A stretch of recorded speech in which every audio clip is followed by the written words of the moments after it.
রমজানের শিক্ষাটাকে জীবনে ধারণ করতে হবে। রমজানে যেমন ইফতার সামনে থাকার পরে আমরা ইফতার ধরি না, এখনো মসজিদের আজান কানে আসে নাই, আজান আসলেও খেয়াল করি ভালোভাবে আজানটা হোক, যাতে কোনোভাবে ইফতারের সময়ের আগে আমার মুখে খাবার চলে না যায়। এইটা আল্লাহর একটা ফরজ বিধান। এটার জন্য আমাদের গুরুত্ব কত। সাহরির সময় অনুরোধ করি, দরকার হলে সাহরির 2-1 মিনিট আগেই 5 মিনিট আগেই খাবার দাবার বন্ধ করে দিই। কারণ চিন্তা করি একটু পরে খেলে যদি আমার রোজাটা নষ্ট হয়ে যায়। এটা আল্লাহর একটা ফরজ বিধান।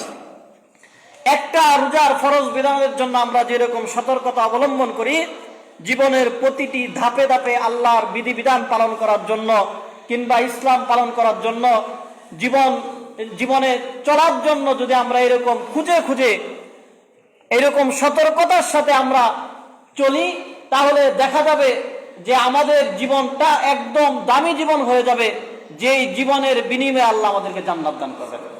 আল্লাহ পাক রব্বুল আলামিন আমাদের সবাইকে রমজানের এই শিক্ষা সবার জীবনে ধারণ করে জীবনযাপন করার তৌফিক দান করুন। সবাই বলে আমিন।